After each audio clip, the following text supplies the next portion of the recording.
Quel est l'accessoire le plus iconique du cinéma? L'anneau de Sauron, celui pour les gouverner tous, la baguette de Suro, capable de vaincre la mort, ou encore la DeLorean de Retour vers le futur? Aucun des trois. Car dans l'histoire du cinéma, un seul objet, une seule arme, a été capable de marquer de manière intemporelle et indélébile nos esprits. Le sabre laser.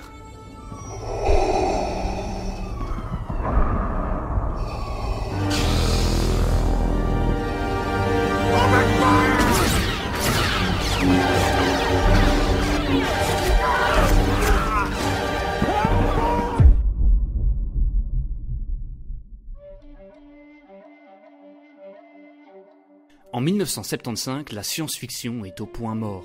Les producteurs n'y croient pas. Et lorsque George Lucas propose son projet étendu, il peine à trouver un studio convaincu par son idée.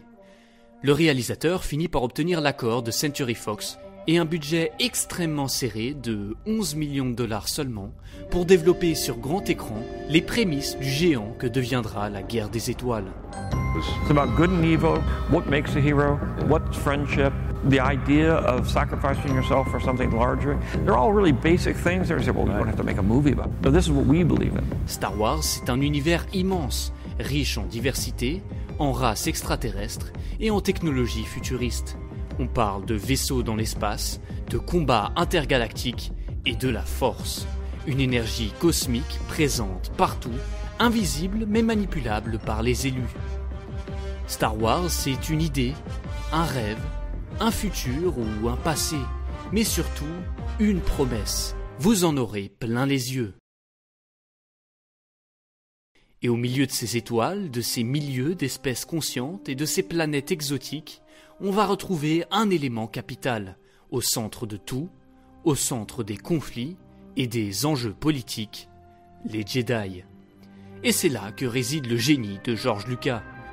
Au milieu de l'espace, des blasters, des armes capables de détruire une planète entière avec un rayon laser, on retrouve à son parfait opposé un ordre, un concept, une organisation qui respecte les codes les plus humains qui soient, comme un rappel de notre histoire, de notre héritage. La peur mène à la colère mène à la haine mène à la souffrance. George Lucas ne s'en cache pas, il s'inspire des traditions japonaises, des rites samouraïs et crée l'ordre des chevaliers Jedi. Une élite sage et réfléchie qui se forme aux arts du combat, à la fois physique et spirituel. Les Jedi deviennent maîtres et forment des écuyers, les Padawans, considérés comme des nobles intergalactiques régis par un code moral comme les chevaliers qui ont parcouru la Terre autrefois. Et au centre de l'ordre, comme un symbole de leur force et de leur justice, un objet, une arme, une icône, le sabre laser.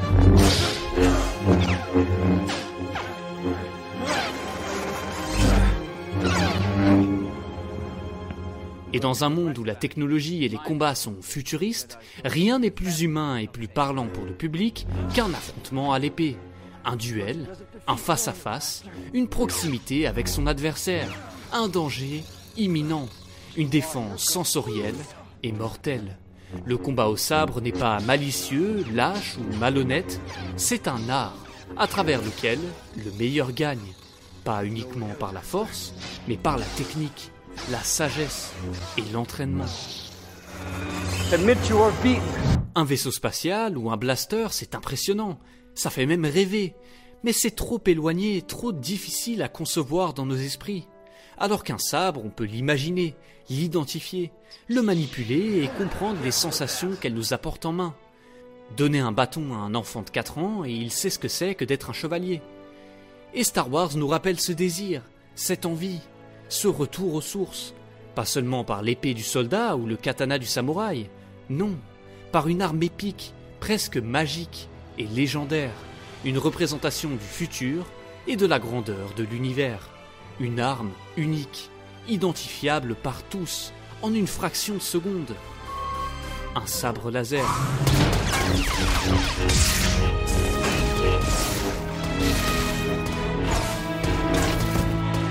Pour qu'un objet marque autant les esprits, plusieurs caractéristiques doivent être présentes. En dehors de la symbolique humaine, des combats à l'épée, des duels et des codes d'honneur qui y sont associés, le sabre laser est également unique et iconique par sa couleur.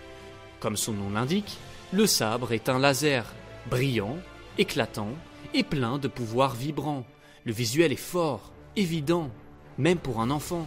La couleur rouge pour les méchants, couleur de la haine, la violence, de l'enfer. La couleur bleue pour les gentils, celle de la noblesse, de la pureté et du ciel. Ce qui était initialement un choix pour le montage en studio, le bleu se voit mieux dans le noir ou dans le désert, oui, c'était juste pour ça, est devenu un véritable symbole des deux camps.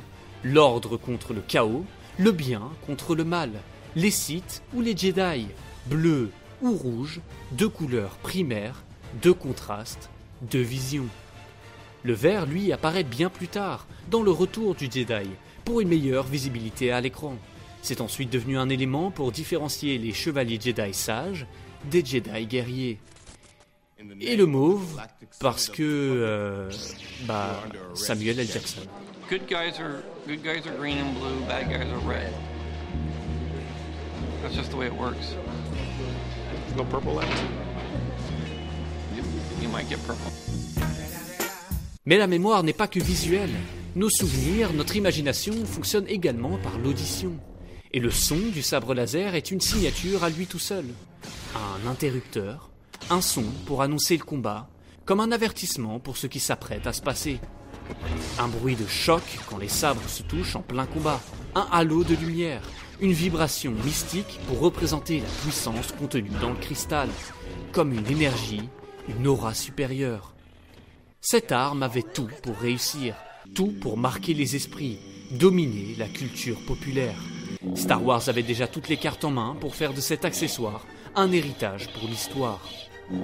Pour qu'un simple tube de lumière devienne en quelques secondes à l'écran l'arme la plus mythique du cinéma. En 1976, un nouvel espoir nous offre pour la première fois au grand écran la vision de George Lucas pour l'univers de Star Wars, des Jedi, de Dark Vador et de leurs outils lumineux. Luke Skywalker rencontre Obi-Wan qui lui offre le sabre de son père. Father's lightsaber. Un héritage, un symbole, le début d'une aventure.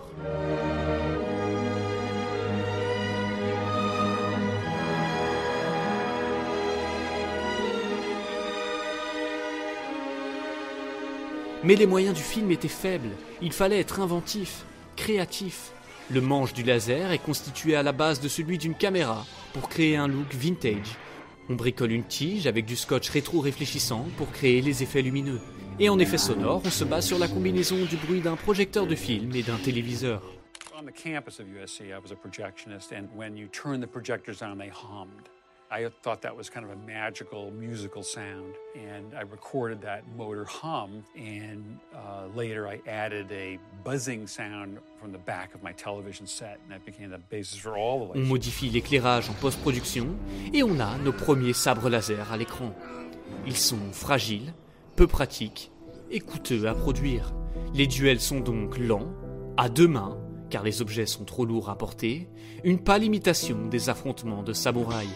George, he wanted a broadsword type of fight with a touch of Japanese behind it. But instead of becoming samurai moves with one hand, I kept it with two hands. So all the moves were two hands, completely like that. À ce moment-là, on était loin d'imaginer ce que cet univers allait nous apporter en termes d'exécution des combats. Très loin d'imaginer.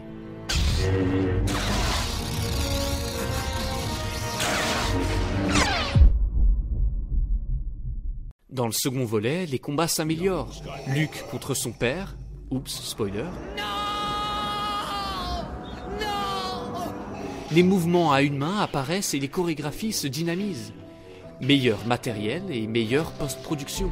George Lucas pense déjà au style de combat propre à Luke, jeune et inexpérimenté. Contre Dark Vador, un maître Sith, violent et agressif. Leur maniement du sabre est une représentation de leur personnalité, de leur force et faiblesse. La première trilogie marque les esprits à jamais, devient une culture à part entière et forme le terreau des projets futurs de l'univers étendu de Star Wars. Northern California, that Lucas has more in mind for the Skywalker family. There's a lot of things happening. It's much more about betrayal and those kinds of issues. Et déjà, à ce moment-là, George Lucas avait une vision, un plan, une histoire plus complète à raconter. Les acteurs des 3 premiers films le savaient très bien à l'époque. L'origine d'Anakin Skywalker, la chute de la République et la création de Dark Vador reviendraient à l'écran pour une seconde trilogie. It's designed to fit in one big package, so it definitely is not going to be completely different. It does take place earlier than the ones that you've seen. Star Wars revient donc et fait une promesse silencieuse aux anciens et nouveaux fans de la saga. Les sabres laser seront au centre de l'univers.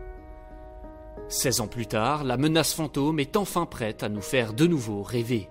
La technologie n'est plus du tout la même, le budget est bien plus important, et les effets spéciaux sont utilisés à leur plein potentiel. On retrouve pour la première fois Qui-Gon Jinn, interprété par Liam Neeson, maître Jedi expérimenté, et son élève, le Padawan Obi-Wan Kenobi, incarné par Ewan McGregor. 2 légendes en devenir de l'univers de Star Wars. Le film promet cascades, enquêtes, visites de nombreuses planètes et combats exceptionnels. Les duels au sabre laser prennent une place centrale, capitale même. Nick Gillard est embauché pour le projet et il change les règles du jeu. Cascadeur de génie, il maîtrise les combats à l'épée comme personne. Son rôle, réinventer complètement les affrontements au sabre laser. Fini les duels de samouraïs lents et lourds. Ici, on veut de l'action, du rythme, une énergie sauvage. Un Jedi ou un Sith maîtrise la force. Ce sont des surhommes. Ils sont agiles, puissants et possèdent des réflexes hors normes. Chaque combattant a son style, identifiable en un coup d'œil. Nick Gillard n'est pas uniquement chorégraphe, il est carrément dans le film. C'est lui, là, dans l'hologramme, en train de se faire tuer par Anakin. Et c'est pour le combat final que le chorégraphe va démontrer tout son talent. Quand Dark Maul, le maître Sith, affronte Qui-Gon et Obi-Wan dans le palais royal. Armé d'un sabre rouge à 2 lames, il apporte à l'écran un style de combat encore jamais vu auparavant. Le duel final est épique, les acteurs investis, la tension lourde, pesante et angoissante. Les enjeux sont réels pour le public. La musique résonne dans nos oreilles.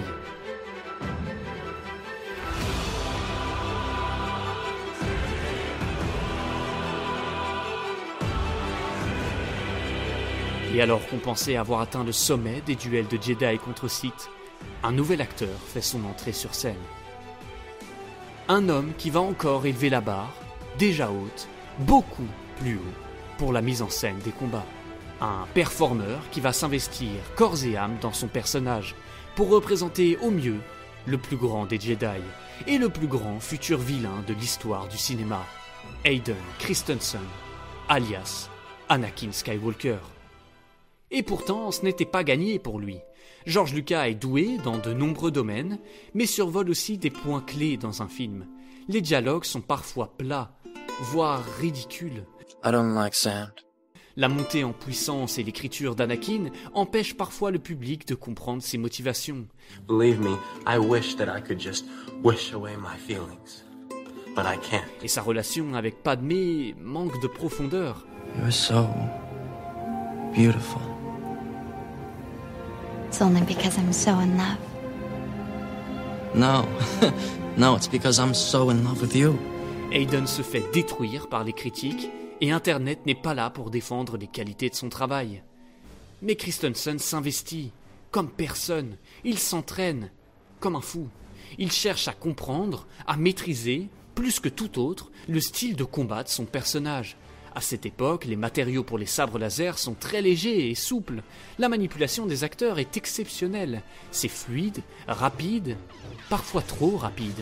Ils deviennent tellement bons qu'il faut ralentir les plans à l'image en post-production pour que ça devienne réaliste à nos yeux d'humains. When we did that fight, they had to overcrank the camera to slightly slow it down because we were so fast. Hayden Christensen et Ewan McGregor forment un parfait duo. Et pour la revanche des Sith, ils savent que leur plus grand défi est encore devant eux. 11 semaines de préparation, 12 kilos de muscles en plus pour Hayden, un niveau de maîtrise et de chorégraphie encore jamais vu à l'écran. Ewan and I were constantly hitting each other and I still have scarred knuckles from the reshoots, and Ewan the same. So the lightsabers become a liability. And you've got to do it to such a degree where you don't have to think about it, because you're doing it so quickly, you can't really think about it. You're not going, okay, he's coming to my shoulder, he's going to cut to my head. You've just got to, it's got to become fluid. L'acteur suggère des pas, une manière de se déplacer. Il comprend qu'Anakin change, il gagne en confiance, ses gestes sont plus souples, plus assurés. Il s'approprie une technique de sabre tellement marquante qu'elle reste, encore 20 ans plus tard, iconique, comme sa signature move.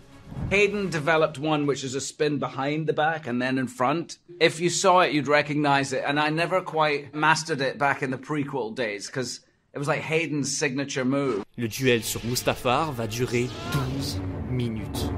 12 minutes de combat acharné, épique, brutal.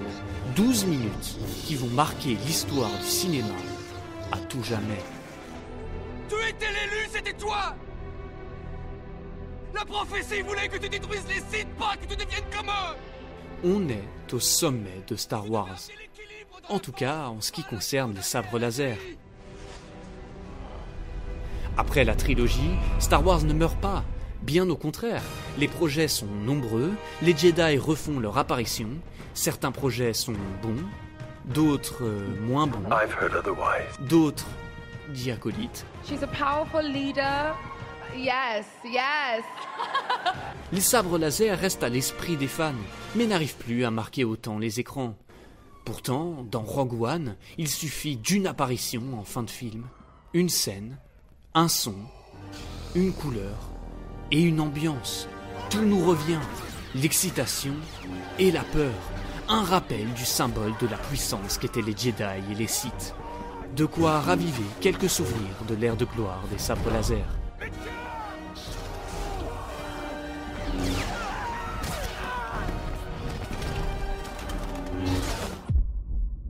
Et en dehors de ces rares scènes, les scénaristes oublient, ne comprennent plus. La dernière trilogie se perd dans ses idées, dans son histoire, dans ses personnages, dans la symbolique même des sabres laser. Le son et l'image sont impressionnants, le reste est confus. Somehow Palpatine returned. Perdu. Le personnage de Rey bafoue la licence, manque de cohérence. Rey Skywalker. Mark Hamill revient pour insulter les fans et l'héritage de son arme. Tout ça pour faire une blague. Dans Obi-Wan, le jeu des couleurs est remarquable, mais les plans et les combats sont décevants. Dans Ahsoka, c'est similaire, mise en scène et ambiance exceptionnelle, affrontements moins travaillés. Les sabres laser restent présents, partout, depuis près de 50 ans. C'est l'objet le plus iconique de l'histoire du cinéma. Et pourtant, son souvenir est probablement meilleur que son avenir. Alors, est-ce que Star Wars est voué à l'échec ? Ou au contraire, l'absence de sabre laser est peut-être la promesse de quelque chose d'encore plus beau, d'encore plus fort, quelque chose qui pourrait éventuellement s'appeler Andor. Welcome to the rebellion.